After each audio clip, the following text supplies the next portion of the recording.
Welcome, good afternoon. My name is Oluchi Ojobamdele. Here is the TV Sapientia News. The Independent National Electoral Commission INEC confirms that over 2.8 million voters are on the register for the Anambra State governorship election scheduled for Saturday, November 8, 2025. Disclosing this in a statement issued on Thursday by the National Commissioner and Chairman, Information and Voter Education Committee, Sam Olumekun, the Commission conducted a voter registration exercise across the 326 wards in the state from July 8 to 20, 2025, during which over 168 citizens applied as new voters. Olumekun said the full distribution has been published on INEC's website and other official platforms, assuring voters that their permanent voter cards, including those who registered newly or applied for transfers or replacements, will be ready for collection ahead of the election, which holds in the next 63 days. President Bola Ahmed Tinubu has reaffirmed his government's commitment to the education and rehabilitation of the rescued Chibok girls, approving a total of 1.85 billion naira to sustain their academic and welfare support until 2027. The Minister of Education, in a statement on Thursday, explained that the government has so far committed over 1.8 billion naira to cover tuition fees, accommodation, vocational training, psychosocial care, medical support, and parental assistance.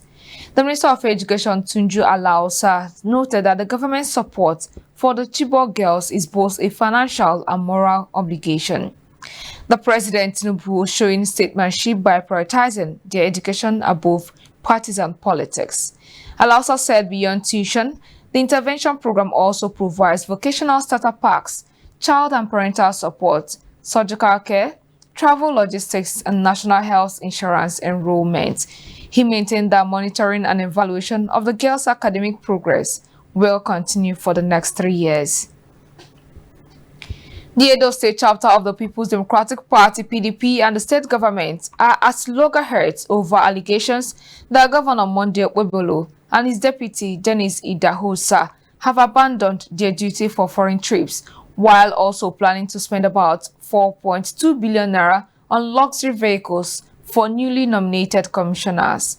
In a statement yesterday, the PDP Publicity Secretary, Chris Nahikere, accused the governor and his deputy of reckless responsibility, claiming Edo had been left in a leadership vacuum amid worsening insecurity and economic hardship.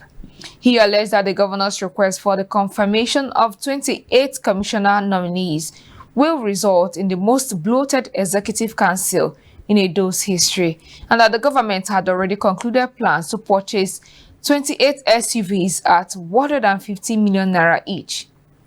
The PDP also alleged that workers' entitlements are being delayed, public projects abandoned, and insecurity worsening, while the governor and his deputy embark on endless foreign journey.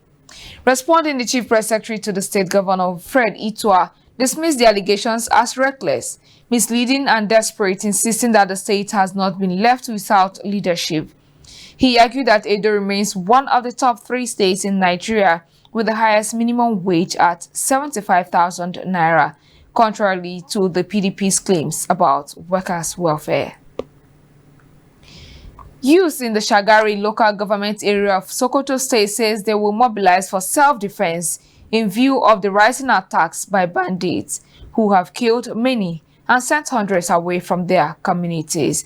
The development follows a series of coordinated raids earlier this week that emptied several villages and forced hundreds of families to flee for temporary camps. Officials of the National Emergency Management Agency (NEMA) and the Sokoto State Emergency Management Agency, after assessing the situation, confirmed the displacement during a visit to the 30 houses estate in Shagari town, now serving as an overcrowded shelter for internally displaced persons. Against this backdrop, local youths convened an emergency online meeting this week where they accused government of failing in its constitutional duty to protect lives and property. In a statement issued after the meeting, youth activist Bello Bala Shagari, grandson of former Nigerian President Shehu Shagari, said the frustration had reached a tipping point. Shagari said self-defense may be their only remaining option, stressing that while youths preferred peaceful solutions, the level of killings, kidnappings, and forced displacement had become intolerable.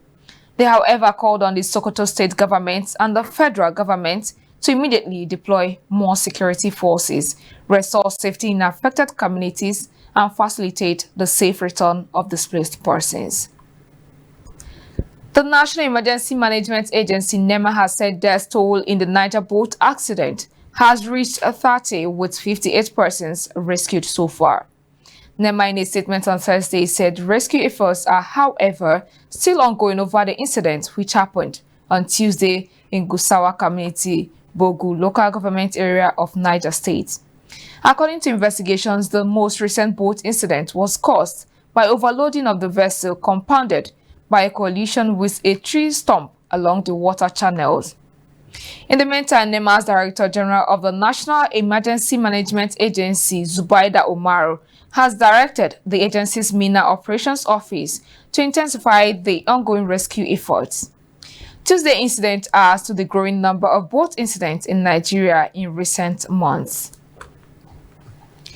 The Governing Council of the National Health Insurance Scheme on Thursday hailed President Bola Ahmed Tinubu for mandating the implementation of compulsory health insurance across all ministries, extra-ministerial departments, and agencies. The chairman of the Governing Council, Dr. Ibrahim Oloriegbe, described the directive as a fruit of legislative labor and an idea becoming a reality for millions of Nigeria. Recall, President Tinubu on Wednesday directed the compulsory implementation of health insurance across all ministries, departments, and agencies in line with the National Health Insurance Authority Act 2022. In a statement by his Special Advisor on Information and Strategy, Bayo Onanoga, the President instructed the Secretary to the Government of the Federation to issue a service-wide circular mandating compliance. The directive followed the announcement made by the Minister of State for Health and Social Welfare, Dr. Isiaq Salako, who stated that the government plans to enroll at least 44 million Nigerians into the National Health Insurance Scheme by 2030 as a measure to reduce out-of-pocket expenditure on health. Posting on his X handle, Oloriegbe stated that as the sponsor and champion of the NHIA Act during his time in the Senate, he is deeply gratified to see the reform come alive under the Renewed Hope administration. The Kaduna Police Command has summoned the immediate past governor of the state, Nasir El-Rufai, to appear before it over an alleged criminal conspiracy, incitement of public disturbance, mischief, and causing grievous hurt. El-Rufai was summoned by the Deputy Commissioner of Police in charge of criminal investigations, Zubairu Abdullahi, alongside key members of the Kaduna State chapter of the African Democratic Congress, ADC. In the invitation letter, El-Rufai and the other ADC leaders, including the Northwest chairman of the party, Jafaru Sani, were invited by the police for questioning over alleged criminal conspiracy, incitement of public disturbance, and mischief. However, the ADC members said they have not been served with the police invitation and have only read about it on social media. It will be recalled that on Saturday, suspected thugs disrupted the inauguration of the transition committee members of a coalition of opposition parties under the ADC in Kaduna State. The assailant, armed with cutlasses and stones, attacked participants and vandalized properties. Despite the incident, the inauguration continued under tense conditions. The Kaduna State Police Command, however, blamed El-Rufai for the incident. Its spokesperson, DSP Mansi Hassan, said the former governor failed to notify the police and other security agencies about the meeting, despite repeated warnings. The Defense Headquarters have ordered retired soldiers protesting at the Federal Ministry of Finance in Abuja to vacate the premises, warning that their action is obstructing government operations. The veterans resumed demonstration this week, accusing authorities of neglect and failure to honor promises made during an August 4 meeting with officials of the Ministry of Defense and Finance, where they were assured that outstanding benefits will be cleared by August 10.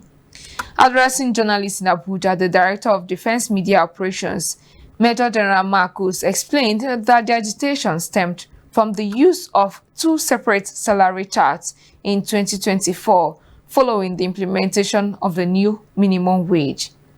According to him, gratuity and the security department allowance for retired personnel are calculated based on the salary chart in effect on the date of retirement, noting that those who retired earlier want the entitlements recalculated under the new chart, which is not possible. Major General Marcus stressed that while the military recognized the veterans' right to protest, their actions were disrupting government functions. The ex-soldiers, however, insisted that they had been cheated, claiming even payments under the old chart had not been fully settled. The veterans appealed to President Bola Tinubu to intervene, insisting that their sacrifices should not be met with neglect. Communal clashes in northern Ghana that started late last month have killed at least 31 people and displaced nearly 50,000, officials said, with more than 13,000 fleeing across the border into the Ivory Coast. The violence in Ghana's Savannah region broke out on August 24 in the village near the Ivorian border, the result of an escalating land dispute that has engulfed a dozen communities. The conflict began when the local chief sold a parcel of land to a private developer without broader community consent. When the developer attempted to access the land to begin work, residents resisted violently.